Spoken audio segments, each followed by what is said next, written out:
गीता अध्याय 15 के श्लोक 16-17 में 3 प्रभु बताए हैं। ये 3 प्रभु कौन हैं? किस प्रभु की शरण में जाने के पश्चात जन्म और मरण समाप्त हो सकता है? 3 प्रभुओं में सबसे उत्तम परमात्मा कौन है? कैसा है? उसका क्या नाम है? इन सभी गूढ़ रहस्यों को जानने के लिए अवश्य सुनिए जगत गुरु तत्वदर्शी संत रामपाल जी महाराज के अमृत वचन। अब वो तमोगुण के पुजारी हो गए उल्टे और पकड़ लिए उनके सिर के वो जटा पकड़ के वो उसके पकड़ रहे और वो उसकी लट्ठम लट्ठा मुक्का बुड़के काटे, मुखों से काटे, फिर तलवार निकाल जाए, कटारी मारे, एक दूसरे के छुर्रे गोप दे। 25,000 ये चरगुण उपासक ये कटका मर गए वहां पर। हर की पैड़ियों पे गंगा का पानी लाल बना दिया, लाश उसके अंदर 100 बहा दिए नरे। तो इसके विषय में सूक्ष्म वेद के अंदर परमात्मा ने कहा है, तीर तुपक तलवार कटारी जमदड़ जोर बदावे है, हर पैड़ी हर हेत न जान्या वाजा तेग चलावे है, काटे शीस नहीं दल करुणा ये जग में साध कवावे है, जो जन इनके दर्शन को जावे उनको भी नरक पठावे।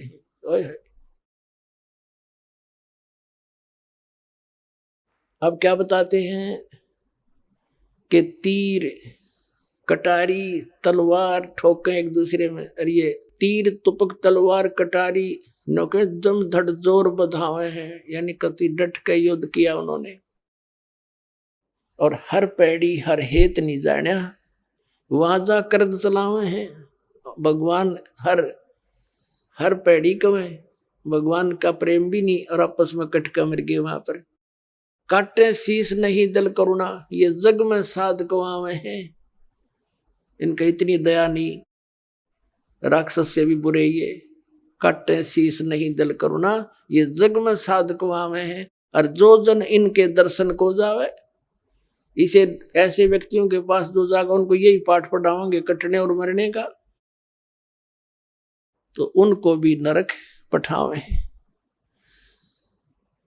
तो पुण्यात्मा परमात्मा 600 वर्ष पहले कहा करते, गुण तीनों की भक्ति में ये भूल पड़ो संसार, कहे कबीर निज नाम बिना कैसे उतरो पार, 3 देव की जो करते भक्ति उनकी को जो न होवे मुक्ति।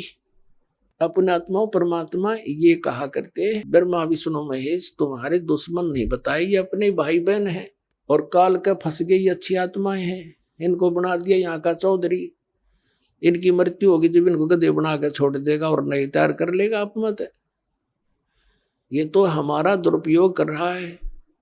और दुर्भाग्य उन देवताओं का, ब्रह्मा विष्णु महेश का, जो आज स्वर्ग में बैठे हैं, उनके हाथ से ये प्राइम टाइम निकल गया इनका, जो आज आपको प्राप्त हो रहा है, ये समय है।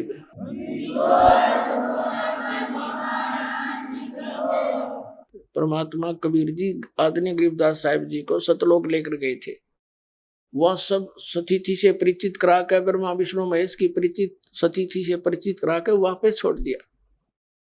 उसके बाद उन्होंने कहा था, तीनों देवा कमल दल बसे, ये ब्रह्मा विष्णु महेश, प्रथम इनकी वंदना फिर सुन सतगुरु उपदेश। उन्होंने कहा था कि ब्रह्मा विष्णु ये तीनों देवा कमल दल में बसते, हमारे कमलों में, इन दलों में अंदर रहते हैं, और प्रथम इनकी वंदना ये मंत्र जो करते हैं इनकी साधना करते हैं, और फिर सुन सतगुरु उपदेश, सतगुरु के ज्ञान को सुनो और उसका पूरा कंप्लीट कोर्स लो, तब ये बात बनेगी। अब ब्रह्मा विष्णु महेश हमारे कोई दुश्मन नहीं है। कई कहते हैं कि आपके गुरु जी तो ब्रह्मा विष्णु महेश को छुड़वाते हैं। ब्रह्मा विष्णु महेश को हम छुड़वा सकते हैं? हम कोई बालक हैं? अब जैसे ऊर्ध्व मूलम अधः शाखम ऊपर को जड़ वाला, नीचे को तीनों गुण रूपी शाखा वाला, उल्टा लटका हुआ संसार रूपी वृक्ष है। अब इसमें क्या है, ऊपर को जड़ता पूर्ण परमात्मा, नीचे को तीनों गुण रूपी संसार रूपी वृक्ष की शाखा है। तो क्या कोई शाखा को काट देगा बुद्धिमान व्यक्ति? पेड़ की शाखा को कोई काटने की कहेगा कि इसको तो फेंक दो काट के, फिर लटका के करेंगे बाकी का हम। परमात्मा कहा करते कि जैसे कोई हमने भक्ति रूपी पौधा बीजना है और हम नर्सरी से कोई पौधा लाए, कैसे बीजेंगे उसको? गड्ढा खोदेंगे और उस गड्ढे में उसको जड़ों की तरफ से दबाकर मिट्टी में, फिर उस जड़ों की मूल की सिंचाई करेंगे। तो मूल की यानी जड़ की पूजा करेंगे हम, तो वो पौधा पेड़ बनेगा, उसकी टहनियां बड़ी बड़ी हो जाएंगी, तीनों गुण रूपी शाखा।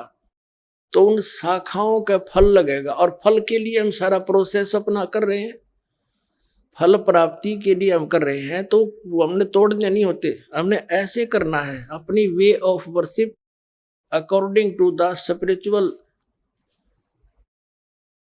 करना है, शास्त्रों के अनुसार करना। देखना, ये समझ लो हम एक पौधा लाए तो ये है बुद्धिमता। जड़ों को गमले में यानी मिट्टी में डाला, दबा दिया और पूजा शुरू कर दी, सिंचाई। ये जड़ कबीर परमात्मा है इस संसार रूपी वृक्ष की। अब ये हमने जड़ों को पूजना है, इन ब्रह्मा विष्णु महेश की पूजा नहीं कर। हम क्या कर रहे हैं? ऐसे कर रहे हैं। ये बता, बाल कौन काम करे क्या हमने? हंसी नहीं आवे। हम ऐसी पूजा कर रहे हैं, उल्टा काम कर लिया हमने।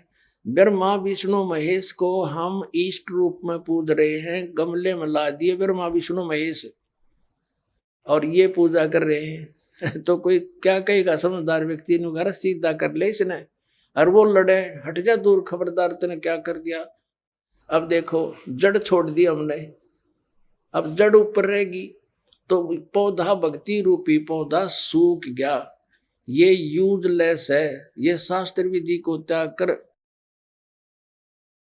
शास्त्र विरुद्ध साधना है, ये उल्टा बीजा हुआ भक्ति रूपी पौधा। और हमने ऐसे करने को कहा, तो इसमें इसकी पूजा करेंगे भगवान कबीर साहब की, फिर हमारे शास्त्र अनुकूल कर्म बनेंगे। शास्त्र अनुकूल संस्कार होने से ये फल ब्रह्मा विष्णु महेश ने देना हमारे को, क्योंकि यहाँ के ये प्रधान है, इबिन का फल लगेंगे। अब इसका प्रमाण देते हैं। अपने आत्मा परमात्मा ये कहा करते, तुम साधना ठीक करो और फिर आपको लाभ होगा पूरा। अब तुम साधना कर रहे हो उनकी जो आपको कुछ दे ही नहीं सकते। अब जैसे आप किसी फैक्ट्री मालिक की नौकरी कर रहे हो, तो नौकरी उसकी कर रहे हो, आपकी हाजिरी लगकर तनख्वाह बनकर कैशियर के पास आती है, अकाउंटेंट के पास आती है। अब तनख्वाह तो देंगे अकाउंटेंट और वो कैशियर, लेकिन वो देंगे आपका वर्क डन, और वो भी उस मालिक की मजदूरी करोगे। तो यदि उस आप लागे अकाउंटेंट और कैशियर की जूते साफ करन, उसकी प्लेट धोना, वह नौकरी दी छोड़ आपने, वो खाक देंगे आपको, जो कहें भाज्य चोर चाह बिना प्याओ टाइम पे। तो इसी प्रकार हमने पूजा तो करनी है, मजदूरी तो करनी, इष्ट रूप में तो पूजना परमपिता को, कबीर साहब को, और फिर उससे बनेंगे हमारे शास्त्र अनुकूल जितने भी शुभ संस्कार फिर देंगे। यही यहाँ पर जब तक आप यहाँ रहोगे तो यहाँ के ये प्रधान है, इन्होंने हमारा वर्क डन देना है। जैसा कर्म करेगा फल देगा भगवान, इनका ये आखिरी विधान था।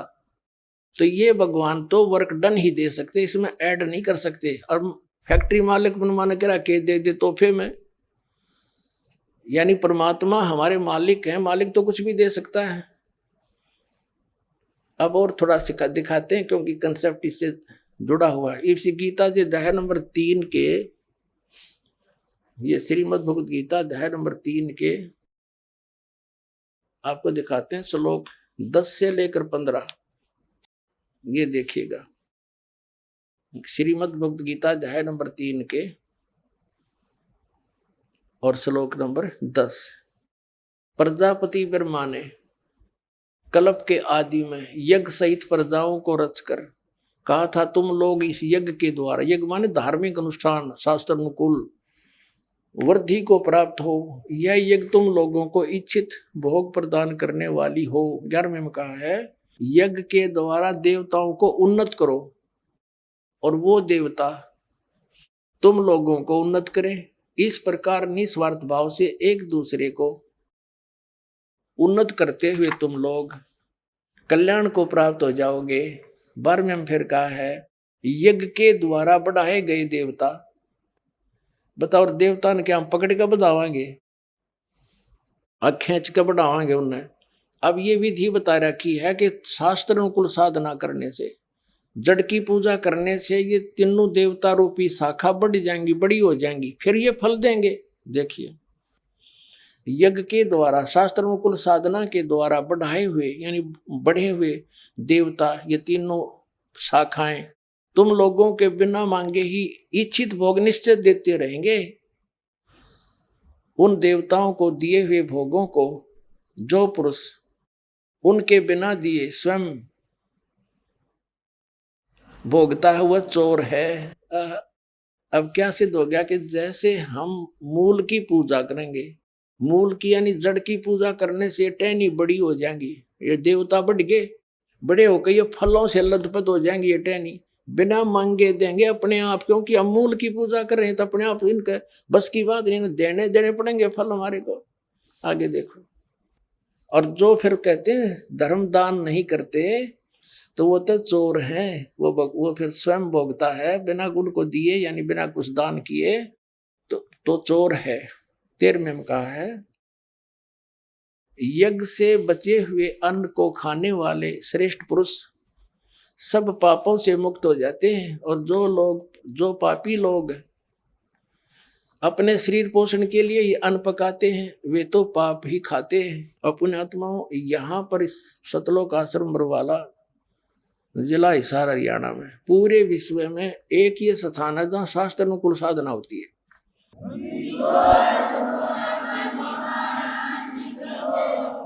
अब ये क्या बता रहे हैं, यज्ञ से बचे हुए अन्न को खाने वाले श्रेष्ठ पुरुष संत यानी अच्छी आत्मा तो सब पापों से मुक्त हो जाते हैं। हम सबसे पहले परमात्मा का भोग निकालते हैं, भोजन का भी हलवे का प्रसाद बनकर आता है, वो भी उसको भगवान के भोग लगाकर फिर शेष अन्न को वितरित किया जाता है। तो ये कहते हैं यज्ञ से बचे हुए अन्न को खाने वाले संत, साधु संत भक्त, यज्ञ से बचे हुए अन्न को खाने वाले संत है यानी साधु संत भक्त आत्माएं, अच्छी आत्माएं सब पापों से मुक्त हो जाते हैं। अब कहने का भाव ये है कि यहाँ पहले भगवान को भोग लगा के शेष बचे हुए अन्न को उसके बच्चों को वितरित किया जाता है, वो महापाप नाशक बन जाता है। तो यहाँ आओगे तो सारी साधना मिल लगी आपने, तो सब पापों से मुक्त आप होगे। ज्ञान सुनोगे, धर्म यज्ञ, ज्ञान यज्ञ, प्रणाम यज्ञ, सारी यज्ञ, सब साधना, पूरा ट्रीटमेंट दिया जाएगा। फिर कहते हैं जो दान धर्म नहीं करते हो तो चोर हैं भगवान के। जिन हर की चोरी करी और गए राम गुण भूल, ते बिदना बागुल किए वो फिर झूले उल्टी झूल। कहते हैं जो जिन हर की चोरी करी, भगवान ने जो आपको दान दिया है धन आपके संस्कार में, उसको आगे दान जो नहीं करता वो तो चोर बताया भगवान का। तो फिर क्या बताते हैं देखिएगा आगे, इसमें निष्कर्ष निकल रहा है। तीसरे अध्याय का हमने ये 13वां श्लोक पढ़ लिया। यज्ञ से बचे हुए अन्न को खाने वाले श्रेष्ठ संत माने आप अच्छी आत्माएं सब पापों से मुक्त हो जाते हैं। और जो पापी लोग अपना केवल कमाया और खाया वहीं तक सीमित हैं वो तो पाप को खाते हैं। अब 14 और 15 में एक निर्णायक ज्ञान दे दिया। पहले इनका अनुवाद पढ़ाएंगे इंजीनियरों का, फिर समझ में आएगा। संपूर्ण प्राणी अन्न से उत्पन्न होते हैं। अन्न की उत्पत्ति वृष्टि से होती है, वृष्टि यज्ञ से होती है और यज्ञ इसका अर्थ है शास्त्र अनुकूल कर्मों से जो होता है वो विहित कर्मों से उत्पन्न होने वाले हैं। यज्ञ यानी धार्मिक अनुष्ठान। और कर्म समुदाय को तो ब्रह्मो उद्भवम इन्होंने ब्रह्म का अर्थ वेद कर दिया है। कोई बात हुई? ब्रह्म का अर्थ वेद कर दिया। ये लिखना था कि देखो हम यहां पर आए इस काल के लोक में, तो हमने कर्म करके ही मिलेगा, ना कति नहीं मिले। तो कहते हैं ये कर्म लगाए ब्रह्म ने बनाया विधान यहाँ का, और ब्रह्म की उत्पत्ति हुई परम अक्षर ब्रह्म से, उस परमात्मा से, सच्चिदानंद घन ब्रह्म से। इसका अर्थ तो ये है, लेकिन इन अज्ञानियों ने कुछ ज्ञान तो था नहीं, सारे उल्टे अडंगे अड़ा दिए। ये देखिएगा, कर्म समुदाय को तू वेद से उत्पन्न नहीं, ब्रह्म से उत्पन्न हुए, और ब्रह्म अक्षरम उद्भवम अविनाशी परमात्मा से, यहां ब्रह्म लिखना था, ब्रह्म ये काल अविनाशी परमात्मा से उत्पन्न हुआ जान।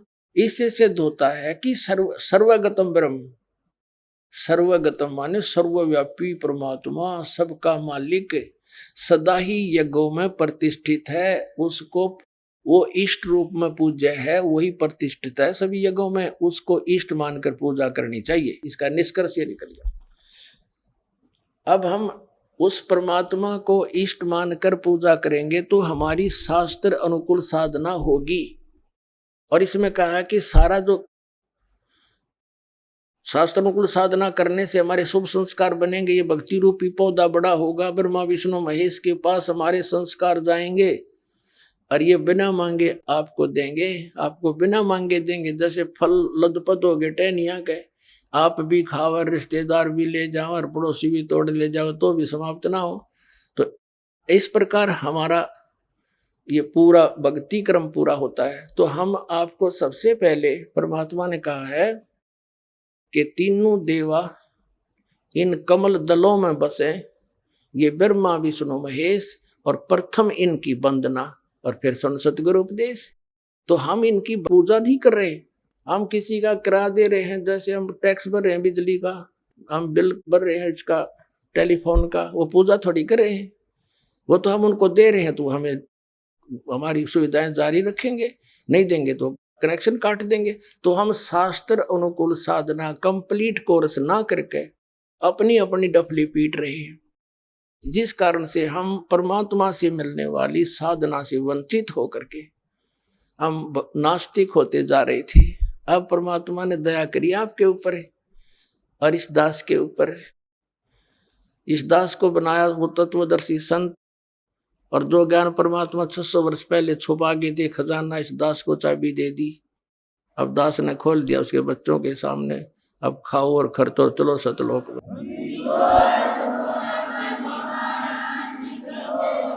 परम पिता परमात्मा पूर्ण ब्रह्म, सारी सृष्टि के रचनहार, सर्व प्राणियों के दाता, सर्व प्राणियों के सृजनहार, कबीर देव कबीर साहब, ये हमारे परम पिता हैं। ये सभी प्राणियों के हितैषी हैं। जिन पुण्यात्माओं को मानव शरीर प्राप्त हो चुका है, और वो भी इस कलयुग के ऐसे समय में जिसको कलयुग का मोक्ष समय कह सकते हैं, तो धन्य है उन पुण्यात्माओं के उन पुण्य संस्कारों को, और धन्य है उनके माता पिता को जिनसे जन्म हुआ। परमात्मा कहते हैं, मात पिता मिल जाएंगे, मात पिता मिल जाएंगे, 184 माही, सतगुरु सेवा और बंदगी, ये फेर मिलन की नहीं। कबीर परमेश्वर जी कहते हैं कि माता पिता तो आपको इस 84 लाख योनियों में भटकते हुए बहुत मिल जाएंगे। मनुष्य जीवन होगा वहां माता पिता होंगे, कुत्ते का जीवन होगा वहां माता पिता मिल जाएंगे, सूअर का जन्म होगा वहां माता पिता मिल जाएंगे। लेकिन सतगुरु सेवा और बंदगी ये फेर मिलन की ना। पुण्यात्मा, हम कहाँ रह रहे हैं, कैसे लोक में हम जीवन व्यतीत कर रहे हैं, ये हमें कभी विशेष आभास हुआ नहीं। हम क्यों मर रहे हैं, क्यों हम रोगी कोढ़ी हो रहे हैं, क्यों हम सारा दिन भटक रहे हैं कोई ना कोई टेंशन लिए हुए। अब हमने ये सोचा ही नहीं, इतने कष्ट के अंदर भी हम फिर जीवन की इच्छा ही किए रहते हैं, क्योंकि हमारे ऊपर एक प्रेशर है इस त्रिगुणमयी माया का। त्रिगुणमयी माया कौन सी है? रजगुण ब्रह्मा जी, सतगुण विष्णु जी, तमगुण शिव जी के अंदर से निकल रही वो गुप्त किरणें, वो तरंगे उनके गुणों की, वो हमें प्रभावित कर रही है। कैसे कर रही हैं? जैसे वो भगवान अपनी राजधानियों में, अपने लोकों में रहते हैं, उनसे निकल रही ये तरंगे हमें यहाँ प्रभावित कर रही है। जैसे एक रसोई के अंदर मिर्चों का छौंक लगता है, वह मूल वस्तु साकार रसोई के अंदर है, उससे निकल रही वो तरंगे दूसरे कक्षों में बैठे हुए व्यक्तियों को भी प्रभावित कर रही हैं। छींकें आ रही हैं, उन छींकों को रोकना उस व्यक्ति के वश की बात नहीं। और उन छींकों का कारण कौन है? वो साकार मिर्च जो रसोई के अंदर है। ठीक इसी प्रकार उन भगवानों से निकल रही ये तीनों गुणों की किरणें, रेज हम सभी को यहाँ प्रभावित किए हुए हैं, और जिस कारण से हम सोच ही नहीं पाते हैं। कोशिश करते हैं तो 2 सेकंड के बाद मन कहीं का कहीं पहुंच जाता है। कभी कभी होता था ऐसे कि ये क्या जीवन हुआ, सुबह उठो, खाना बनाने में लग जाओ, खाना खाओ, फिर कमाने के लिए जाओ, आते पढ़ के सो जाओ, उठकर फिर भागो, फिर शाम को पढ़ जाओ, फिर भागो, मर ही जाओ, यही काम पूरा ना होता। लेकिन कभी कभी आती थी ये बातें, फिर 2 सेकंड के बाद ही कोई और ही बात याद आ जाती थी, उसको भूल जाते थे। और यदि हमें ये आभास हो भी जाता थोड़ा बहुत, तो फिर करते क्या? हम घर छोड़ जाते थे, जंगल में चले जाते थे। जंगल में जैसे भगवान हमने बांध कर बैठा रखा, जाते मिल जाएगा, ऐसी हमारी गलत भावनाएं थी। हम अज्ञान के कारण इस काल के इस जाल को समझ नहीं सके। उसको समझाने के लिए स्वयं परमात्मा आए, वो हमारे पिता हैं, हमारे जनक हैं, क्योंकि अपने का दुख अपनों को ही होता है।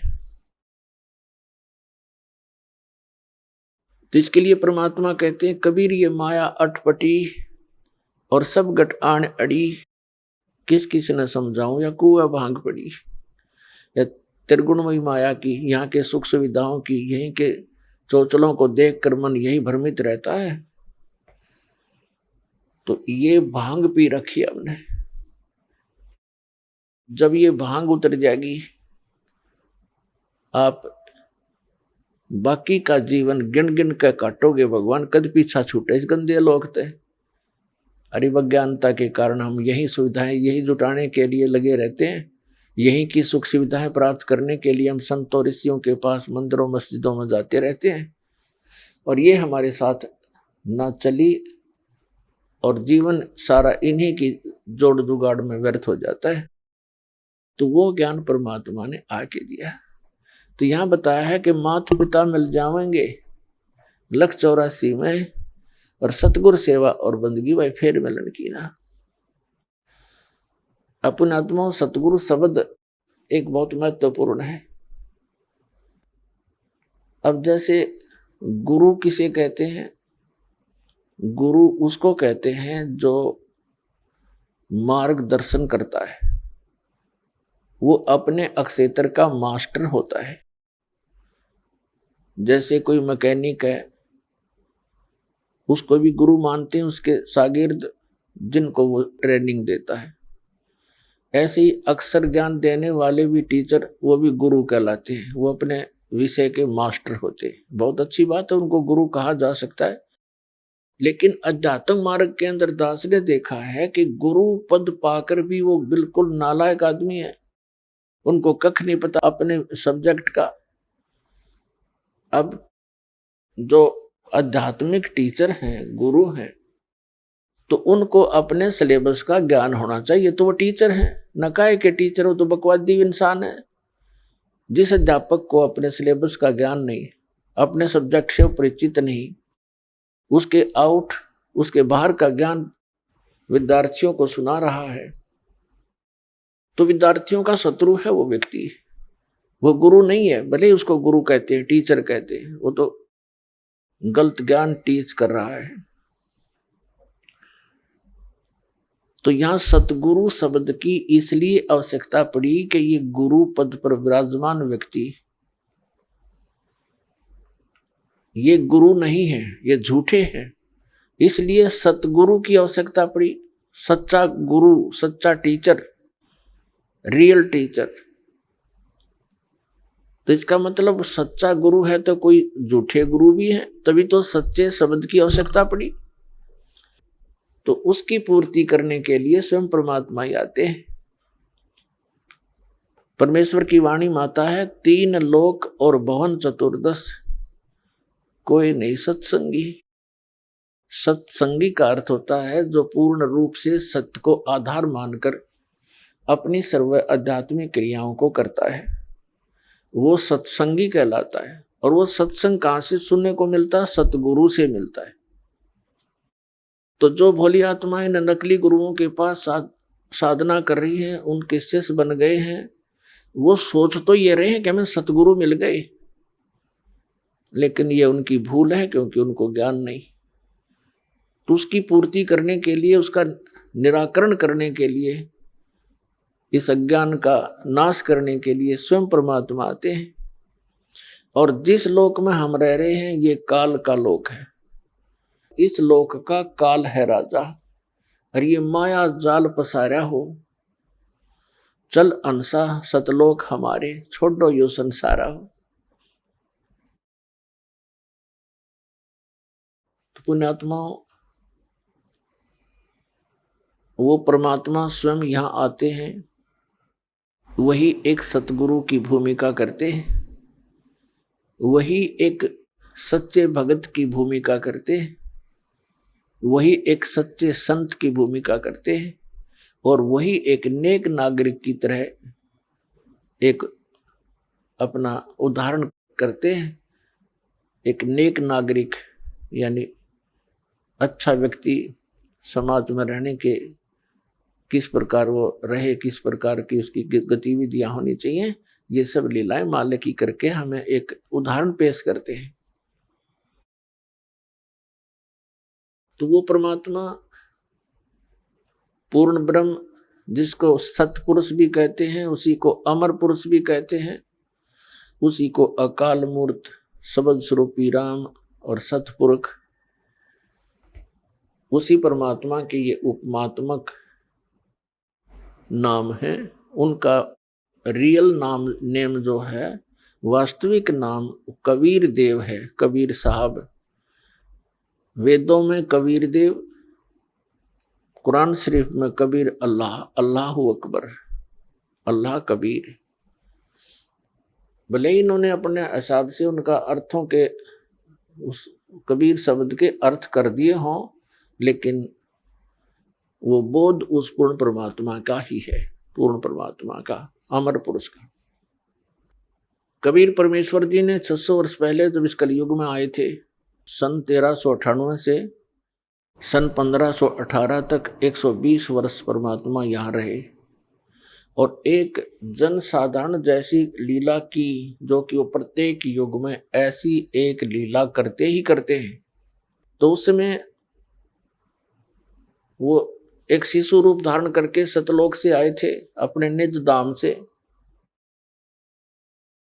और एक कमल के फूल पर आकर विराजमान हो गए थे, नवजात शिशु का रूप धारण करके। वहां से एक निसंतान दंपति नीरू और नीमा जो जुलाहा थे, जुलाहे का कार्य करते थे, उठा ले गए थे। जुलाहे के घर पे परवरिश होने के कारण और बड़े होकर के जुलाहे का कार्य करने के कारण वो परमात्मा जुलाहा कहलाए। स्वयं परमेश्वर ने अपनी वाणी में कहा कि अवधू अवगत से चलाए, मेरा किसी ने भेद मर्म नहीं पाया। मात पिता मेरे ना ही ना मेरे गर्दासी, और जुल्हे का सुत आन कहा जगत करे मेरी ऐसी। उस परमात्मा ने 600 वर्ष पहले कहा था कि वेद मेरा भेद है, मैं ना वेदन के माही, और जौन वेद से मैं मिलूं, ये वेद जानते नहीं। परमात्मा ने कहा था अपनी प्यारी आत्मा धर्मदास जी को कि चारों वेद मेरा ही गुणगान करते हैं, पर इन वेदों में वर्णित विधि से मेरी प्राप्ति नहीं हो सकती, क्योंकि वेदों में केवल ब्रह्म तक के पाने की यानी भक्ति का विधान वर्णित है, और परम अक्षर ब्रह्म यानी सत्पुरुष की भक्ति का मंत्र उसमें ऑप्शन छोड़ दिया है कि उसको तत्वदर्शी संत बतावेंगे, उनसे सुनो। जैसे श्रीमद् भगवद गीता अध्याय नंबर 4 के श्लोक नंबर 34 में और 32 में, इन दोनों मंत्रों से स्पष्ट हो जाता है कि सच्चिदानंद घन ब्रह्म ने, उस परम अक्षर ब्रह्म ने सतलोक से चलकर यहाँ आकर, क्योंकि परमात्मा नर आकार है, मनुष्य सदृश्य है, जैसे कहते हैं न नर नारायण देह है, तो नर यानी मनुष्य की उस परमात्मा जैसा ही शरीर है, उस परमात्मा का हमारे जैसा ही शरीर है। और जिन महापुरुषों ने परमात्मा को देखा उन्होंने बताया हमरे ही हुनियार है, हमारा सृजनहार, हमारा जो रचने वाला है, हमारा भगवान हमारे जैसा है, हमारी उनिहार, हमारी जैसी सूरत है, लेकिन उसकी सामर्थ्य और उनके शरीर का जो तेज है वो हमसे कई गुना है वहां सतलोक में। और गीता जी में लिखा है 4th अध्याय के 32वें श्लोक में कि धार्मिक अनुष्ठानों की यथार्थ जानकारी विस्तार के साथ सच्चिदानंद घन ब्रह्म की वाणी में वर्णित है। ब्रह्मणे मुखे मूल पाठ में, गीता अध्याय नंबर 4 के श्लोक 32 में के मूल पाठ में एक शब्द है ब्रह्मणे मुखे। ब्रह्मणे माने सच्चिदानंद घन ब्रह्म, क्योंकि यहाँ इन अनुवादकर्ताओं ने अपनी अज्ञानता के कारण अनर्थ कर दिया। ब्रह्मणे मुखे का अर्थ लिख दिया वेद की वाणी। वेद की वाणी तो गीता में बोली ही जा रही है, गीता ज्ञानदाता, गीता वेदों का ही तो निष्कर्ष है। यहां गलत कर दिया इन्होंने। इस ब्रह्मणे का अर्थ, ब्रह्मणे शब्द का अर्थ गीता अध्याय नंबर 17 के श्लोक 23 में सही कर दिया। वहां लिखा है कि सच्चिदानंद घन ब्रह्म, ब्रह्मणे माने, तो यहां भी सच्चिदानंद घन ब्रह्म यानी अमर पुरुष परम अक्षर ब्रह्म ने अपने मुख कमल से जो वाणी बोली है उसके अंदर विस्तार के साथ कहा गया है परमात्मा के पाने की यथार्थ विधि ए से लेकर जेड तक, यानी कंप्लीट कोर्स। उसके बारे में फिर कहा कि 4th अध्याय के 34वें श्लोक में कि उस ज्ञान को तू तत्वदर्शी संतों के पास जाकर समझ। इससे सिद्ध है कि गीता ज्ञानदाता उस रियल वे ऑफ वर्शिप से, उस मेथड से वो परिचित नहीं है। उसने अपने सतर का ज्ञान दिया है। गीता अध्याय नंबर के श्लोक नंबर 13 में कहा कि अर्जुन ओम इति एकाक्षरम ब्रह्म विभारण मामनुसमरण यह प्रयाति तजन देहम सयाति परमाम गतिम।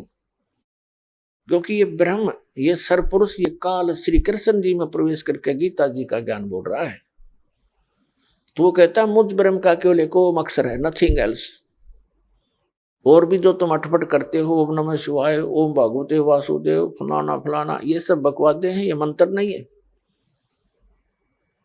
गीता एक ऑथेंटिक सदग्रंथ है, होली बुक है, कोई बालकों के डूम बाट के गीत नहीं है इसके अंदर। तो हमने इन सदग्रंथों को आधार मानकर अपनी भक्ति को सुचारू करना है, अन्य छोड़ देना है जो गलत साधना हम करे। गीता अध्याय नंबर 16 के श्लोक नंबर 23 और 24 में यही दृढ़ किया गया है कि जो शास्त्र विधि को त्याग कर मनमाना आचरण करते हैं उनको न तो सुख होता है, न उनको कोई सिद्धि प्राप्त होती है, न उनकी कोई गति होगी, तो यूजलेस। इससे तेरे लिए अर्जुन कर्तव्य की अवस्था में ये सदग्रंथ ही प्रमाण है। इन्हीं के आधार से जो करनी चाहिए साधना और ना करने योग्य है उनको त्याग देना चाहिए, करनी चाहिए उनको ग्रहण करना चाहिए। इससे अपने भक्ति मार्ग को सुचारू करना, किसी की दंत कथा पर विश्वास मत करना।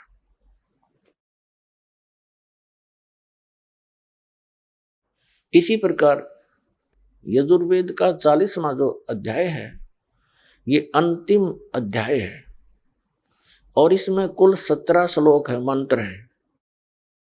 इस 17 मंत्रों में एक निर्णायक मोड़ पर जाके ज्ञान रुक गया है। जैसे गीता ज्ञान दाता 18वें अध्याय के अंदर लास्ट के जो श्लोक नंबर 46 से लेकर और 66 तक एक निर्णायक ज्ञान दे देता है। उसमें कहा कि यदि तूने मेरी शरण ग्रहण करनी है तो युद्ध तो करना ही पड़ेगा। यहां शांति होगी नहीं, जन्म मृत्यु तेरी भी रहेगी मेरी भी रहेगी। 18वें अध्याय के 46वें श्लोक में 61 और 62 में स्पष्ट कर दिया है कि जिस परमात्मा ने सब प्राणियों की उत्पत्ति की और वही परमात्मा अब सबको कर्म आधार से एक यंत्र की तरह घुमा रहा है, तो तू सर्वभाव से उस परमेश्वर की शरण में जा। उसकी कृपा से तू परम शांति को और सनातन परम धाम को प्राप्त होगा। 18वें अध्याय के 63वें श्लोक में कहता है गीता ज्ञानदाता कि अर्जुन, जो मैंने गुप्त से गुप्त ज्ञान कहना था तेरे तो कह दिया, इस गीता का ज्ञान। अब जैसे तेरा मन मानना ऐसे कर ले, मेरी शरण में रहना तो युद्ध करना पड़ेगा। 8वें अध्याय के 5 और 7वें श्लोकों में कहता है तो मुझ में मन वाला हो, मेरे में भाव बना, मेरा सिमरण कर, युद्ध भी कर, मुझे ही प्राप्त होगा।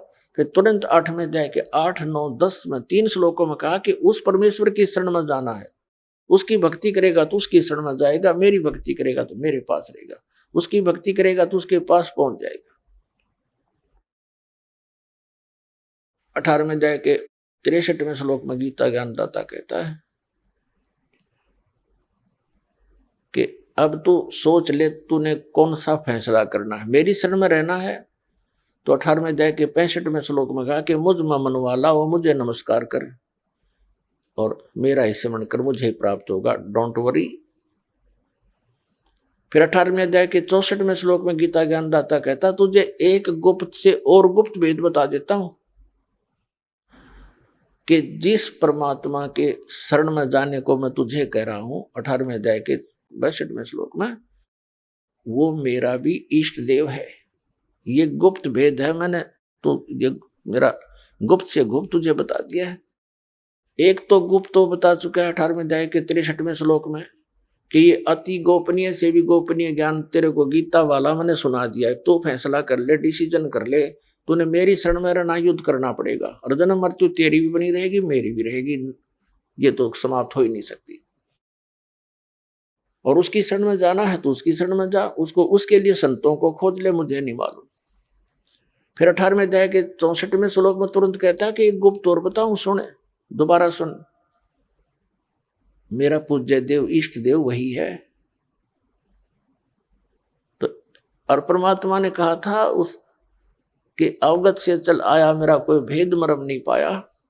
गोरखनाथ जी के साथ जब गोष्ठी हुई थी ज्ञान की परमात्मा के साथ गोरखनाथ से, तब परमात्मा ने कहा था कि अवधू मैं अवगत से चल आया, मेरा कोई भेद मर्म नहीं पाया।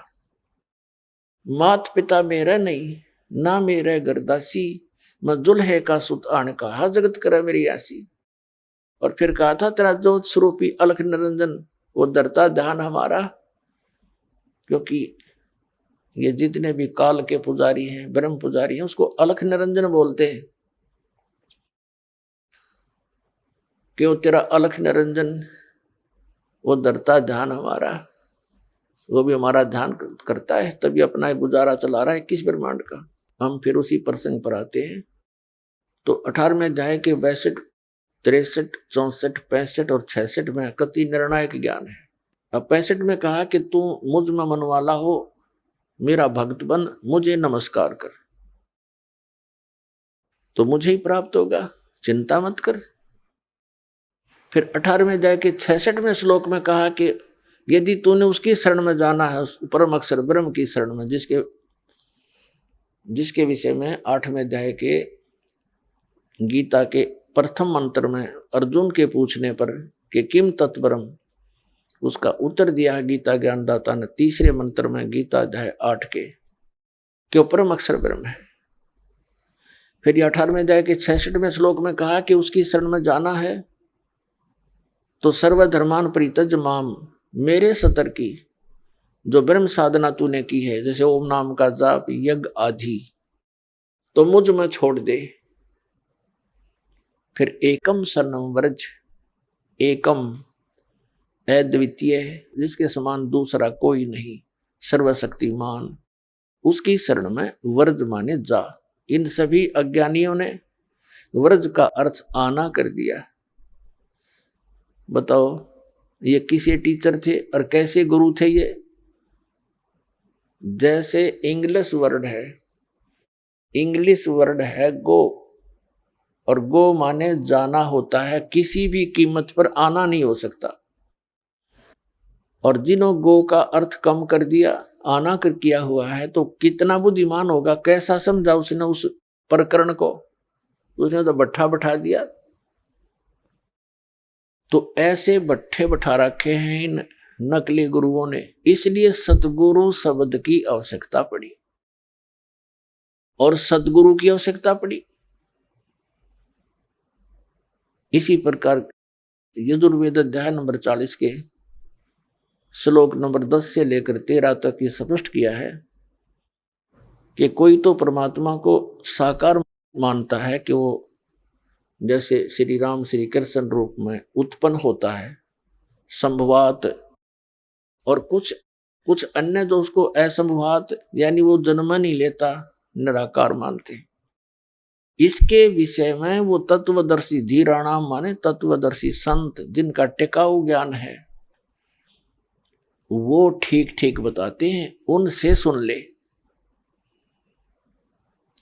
और विद्वान और अविद्वान की परिभाषा भी वही बताएंगे। हु इज वेल नोन, कौन है विद्वान? जैसे उसमें क्या बताया है यजुर्वेद अध्याय नंबर 40 के श्लोक नंबर 10 से लेकर 13 में, कि कोई तो उसको विद्वान मान लेता है जिसको किसी भाषा का अक्षर ज्ञान है, और जिसको अक्षर ज्ञान नहीं है उसको अविद्वान कह देते हैं। लेकिन ये विद्वान और अविद्वान की परिभाषा नहीं है, वो भी विद्वान और अविद्वान की जानकारी उस तत्वदर्शी संत बताओगे कौन विद्वान और कौन अविद्वान है। तो पुण्यात्मा, जब परमेश्वर कबीर जी 600 वर्ष पहले यहाँ आए थे धरातल पर, इस कलयुग में, सन 1398 ज्येष्ठ सुदी पूर्णवासी संवत 1455, लहर तारा तालाब कमल के फूल पर, लहर तारा तालाब में कमल के फूल पर एक नवजात शिशु का रूप धारण करके विराजमान हुए थे। और वो परमात्मा जल के ऊपर विराजमान होते हैं, जिस कारण से वो नारायण कहलाते हैं। रियल नारायण यही है, वो परमात्मा वास्तविक नारायण, इसलिए इनको नारायण कहते हैं। बाकी तो नकली नारायण है, यहाँ के नासवा नारायण है। यूं तो कोई भी जल में लौट जा, किश्ती में लौट आ रहा है, वो को नारायण थोड़ा बन जाएगा। तो ये परमात्मा की लीला है। सतयुग, त्रेता, द्वापर, कलयुग, सभी में ये एक लीला ऐसे करते हैं। तो उसमें वो अक्षर ज्ञान नहीं रखते थे और सब वेदों और ग्रंथों का यथार्थ ज्ञान बताते थे। तो उसमें अक्षर ज्ञान युक्त यानी संस्कृत भाषा के विद्वान माने जाने वाले वो ऋषि, महर्षि और ब्राह्मण वर्ग, मंडलेश्वर, गुरु, महंत, आचार्य, शंकराचार्य, परमेश्वर कबीर जी को कहा करते ये अशिक्षित है, अविद्वान है, ये क्या जाने सदग्रंथों के गुड़ रहस्यों को, इसकी बातों में मत आना। और वो बिजली अभी तक गिरी रही, क्योंकि हमारे पूर्वज शिक्षित नहीं थे। आज परमात्मा ने सबसे पहले हमें शिक्षित किया। पुण्यात्माओं, इस शिक्षा का हमें एक विशेष लाभ यही है कि हम भगवान पहचान लेंगे, अन्यथा ये शिक्षा एक विष है इस मानव के लिए। इसको ये चातुर बनाती है, बेईमान बनाती है, माया जोड़ने के अतिरिक्त ये कुछ नहीं सिखाती है। कोई भी ट्रेनिंग शिक्षा देख लो, केवल धन उपार्जन उद्देश्य ही लेकर बच्चे पढ़ने जाते हैं और फिर वो उसी उद्देश्य से लगे रहते हैं। कोई बीच में मर जाता है, वो जोड़ी जाड़ी कोठी बनी बनाई रह जाती है। जो इस मनुष्य जीवन से कार्य करना था वो तो प्रारंभ भी नहीं कर पाता ये आत्मा। तो उस परमात्मा ने ये थोड़ा सा विष हमें खिलाना अनिवार्य समझा, क्योंकि इसको फिर अमृत में बदलना था। विष से अमृत होत है जय कर जाने कोई। अब इस विष को हम अमृत में बदल लेंगे, इस शिक्षा का हम लाभ उठाएंगे, भगवान पहचानेंगे, सतलोक चले जाएंगे, जहाँ सदा सुखी रहेंगे। कहीं बुढ़ापा नहीं वहां पर, वहां मृत्यु नहीं। जो दास ज्ञान दे रहा है ये किसी लोकवेद के आधार से नहीं, सब सदग्रंथों को आधार मानकर, और जिन महापुरुषों ने परमात्मा को साक्षात्कार किया, सतलोक गए, वहां स्थान को देखा और वापस आकर उन्होंने गवाही दी, उन महापुरुषों के वचन आपके रूबरू कर रहा है। और इसको आपने हृदय में धारना पड़ेगा। ये लोकवेद मत समझना। और क्योंकि आप दूध के जले हुए अब लस्सी को भी फूकेंगे, लेकिन कुछ दिन में ये सब ठीक हो जाएगा, पता लग जाएगा। लस्सी तो लस्सी ही होती है, और दूध ज्यादा गर्म था, वो गलती से पी गए हम। तो ऐसे अब ज्ञान हो जाएगा, फिर हम आपकी ऐसी प्रबल इच्छा बनेगी वहां जाने की, डटते नहीं डट सकते। इस ज्ञान के आधार से फिर भक्ति का ऐसा प्रेशर बनेगा। देखो, हम बुढ़ापे में देखते हैं, कहते हैं इसका दिमाग काम नहीं करता, बुढ़ा कहें कुछ, सोचा कुछ, बोला कुछ। क्योंकि वृद्ध अवस्था में जैसी भी क्रियाएं हम करते रहे, वो शरीर में पूर्व जन्म की जो थोड़ी बहुत बैटरी चार्ज थी, संस्कार शुभ थे, उन्हीं को मनुष्य जीवन प्राप्त होता है, वो खत्म हो गए। तो हम भक्ति के प्रेशर से एज इट इज माइंड बना रहेगा, और एक करट लगी रहेगी। जब शरीर छूटते ही एक कदम आपका सतलोक के अंदर होगा, क्योंकि यहाँ की तो आपको पता ही लग जाएगा। यहां से तो आप छक कर दुखी हो लोगे। और पहले बुढ़ापा हमारे लिए एक कैर था, अब वृद्ध अवस्था हमारे लिए वरदान सिद्ध होगी। क्योंकि पहले हम अज्ञानता के कारण इसी क्रिया को फाइनल मान रहे थे, हमारा काम पूरा हो गया, कभी मृत्यु हो जाए, चाहे दुखी रहें, चाहे भुगतें, चाहे किसी प्रकार पड़े पड़े अंदर ही टट्टी करते रहते थे। बूढ़े बुढ़िया देखिए हमने, वो कह रहे थे हमारा काम पूरा हो गया, बस ठीक से। तो अब हम उन दुखों से एक चिंतित होवांगे, और फिर इस बुढ़ापे से छुटकारे के लिए एक विशेष कसक बनाएंगे सतलोक में जाने की। और जहां आशा तहां बासा हुई, और भक्ति साथ होनी चाहिए। भक्ति बिना वहां कौन रखेगा अपने को। तो ये भक्ति का मार्ग आपको ऐसा मिल गया है कि कुछ ही समय में आप भक्ति से परिपूर्ण हो जाओगे। थोड़े ही करने से घना लाभ मिलेगा। जैसे एक तो सारा दिन मजदूरी करे, 200 रुपये प्राप्त करे। एक ऐसा सेठ साहूकार ऐसा बिजनेस करता, रोजाना का 1 लाख रुपए का गल्ला ले जाता है, तो वो कितना धन एकत्रित कर रहा। इसी प्रकार आपको ऐसा मेथड दिया जाएगा भक्ति का, जिसके एक श्वास की इतनी कीमत बढ़ जाएगी। वो सतनाम के 2 अक्षर का जाप दिया जाएगा। उसके बारे में कहा है परमेश्वर की वाणी में कि सतनाम एक पालड़े, एक तराजू के तखड़ी के एक पलड़े में सतनाम के एक श्वास, उस श्वास की कीमत। ये कंप्लीट मंत्र होता है। उस श्वास और उस श्वास से 2 अक्षर का पूरा जाप होती। एक मंत्र आपका आपके अकाउंट में जमा होगी वह कमाई। सतनाम पालड़े रंग हो रही हो, और 14 लोक चढ़ावे राम रंग हो रही हो। दूसरे पलड़े में यहाँ के 14 लोक रख दे, और 3 लोक पासिंग धरे रंग हो रही हो, वो तो ना तुलाया राम रंग हो रही हो। अब ऐसा मंत्र आपको मिलेगा, तभी तो इसको सतनाम सतनाम की रट लगा रखी है कबीर पंथ के अंदर। और सतनाम का उनको पता नहीं कख भी और कितना कीमती है सतनाम।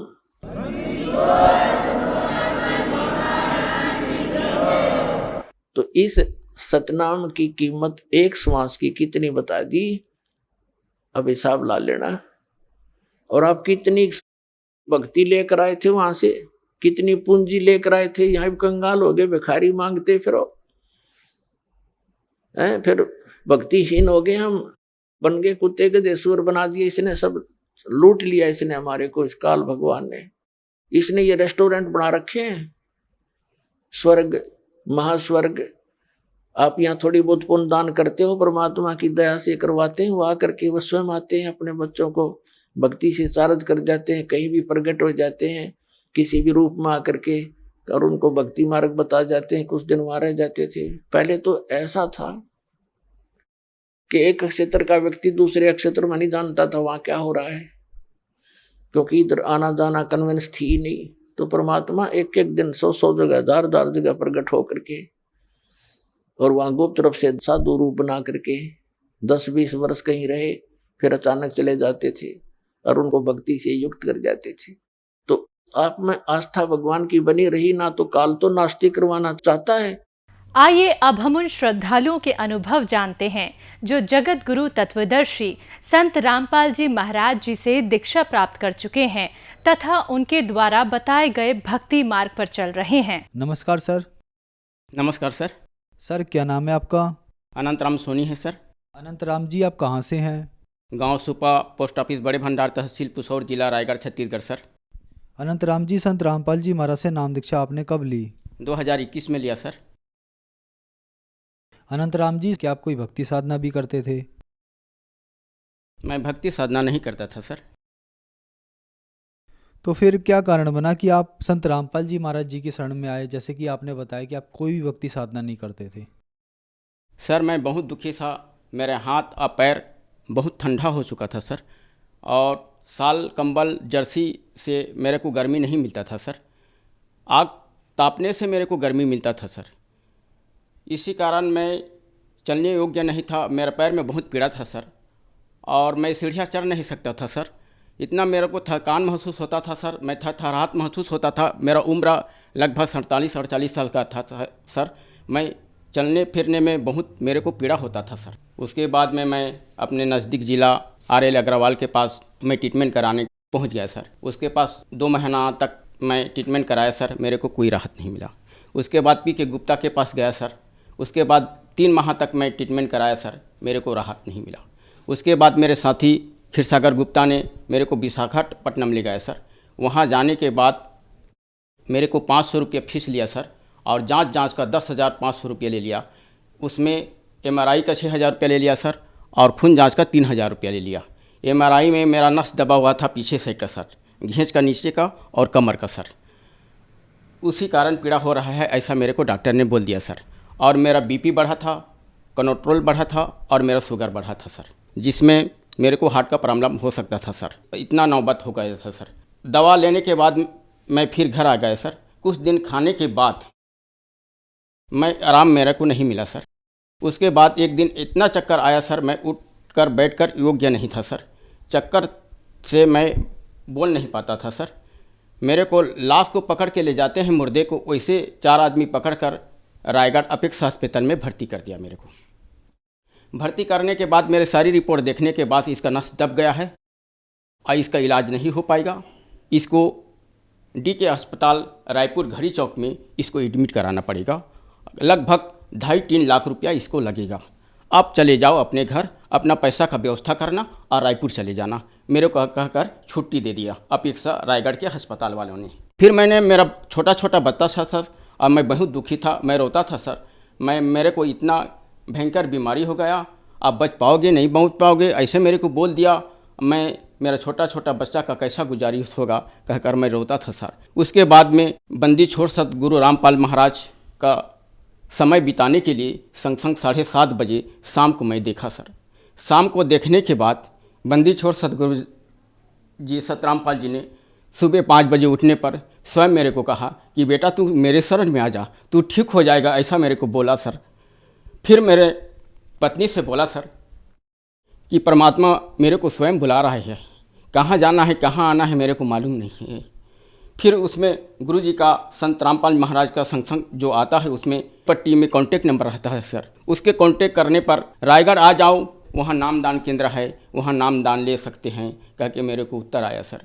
फिर मेरी बेटी को मैं बैठा कर मैं अपने लूना से मैं लेकर आया और मेरा कुछ चक्कर आता था सर, मैं गिर जाऊंगा तो रास्ता से मेरे को हटा देना कहकर मैं उसको बैठा कर लाया सर।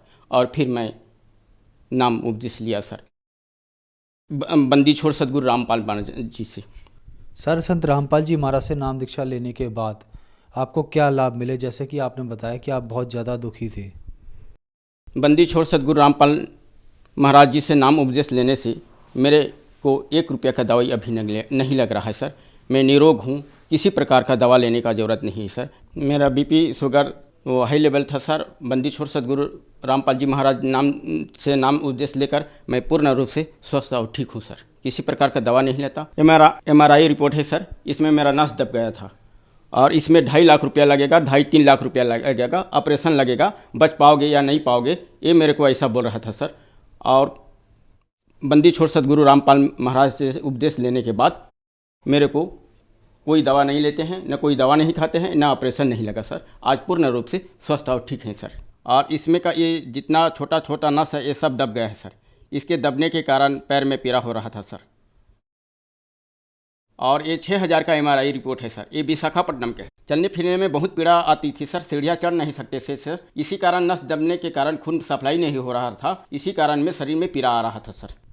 ये मेरा चक्कर आने का रिपोर्ट है सर, जिसमें मेरे को चक्कर आता था सर और चक्कर आने से मैं कोई काम कर नहीं सकता था सर। दिमाग का नस दबा था सर। उसके बाद मैं बंदी छोड़ सदगुरु रामपाल महाराज की शरण में आने पर पूर्ण रूप से ठीक और स्वस्थ हो गए सर। मैं ऑपरेशन कोई नहीं कराया सर। इन्होंने तो बोल दिया था ऑपरेशन कराने के लिए DK अस्पताल में जाओ और 2.5-3 लाख रुपया लगेगा कहकर मेरे को बोल दिया था सर। फिर मेरे पास 2.5-3 लाख रुपया नहीं था सर और मैं गरीबी था। गरीबी के कारण में मेरे पास पैसा जुगाड़ नहीं होने के कारण मैं बंदी छोड़ सदगुरु रामपाल महाराज जी की शरण में आकर नाम उपदेश लेकर पूर्ण रूप से स्वस्थ और ठीक हूँ और मेरे को किसी ऑपरेशन नहीं लगा सर। सर मैं खेती बाड़ी का काम करता था सर। मेरा 5 एकड़ ज़मीन था सर। 5 एकड़ ज़मीन में मेरे को 100 कट्टा धान होता था सर। बीमारी के कारण में कुछ कर्जा हो गया था सर। कर्जा होने के कारण मैं दुखी था सर। दुखी होने के कारण मैं गुरुजी से अरदास लगा, हे मालिक बंदी छोड़ सदगुरु रामपाल महाराज मुझ पे दया करना, इस गरीब पे दाता कहकर मैंने प्रार्थना की। प्रार्थना करने के बाद मेरे को स्वप्न में फिर कहा कि बेटा तू फिक्र मत कर, तेरा सबसे धान ज़्यादा होगा, गांव भर से तेरा धान ज़्यादा होगा। और वास्तविक में मेरे को ज़्यादा हुआ। 100 कट्टा मंडी में देने के बाद 150 कट्टा धान और अधिक हुआ। जय हो बंदी छोड़ सदगुरु रामपाल महाराज की। अब स्वस्थ हूँ, ठीक हूँ, किसी प्रकार का दवा नहीं लेता और मेरे पूरे परिवार बंदी छोड़ सदगुरु रामपाल महाराज जी की शरण में आ चुके हैं। सर, संत रामपाल जी महाराज से नाम दीक्षा लेने के बाद आपको बहुत सारे लाभ प्राप्त हुए। तो जो दर्शक आज आपको टीवी पर देख रहे हैं और वो संत रामपाल जी महाराज से नाम दीक्षा लेना चाहते हैं तो कैसे ले सकते हैं? सर चैनल में संग आता है सर, संग के नीचे पट्टी रहता है सर, पट्टी में कॉन्टेक्ट नंबर रहता है सर। कॉन्टेक्ट नंबर में कॉल करके अपने नज़दीक नामदान केंद्र का पता लगाकर नाम उपदेश लेकर अपना भक्ति कर सकते हैं सर। धन्यवाद सर। सत्साही।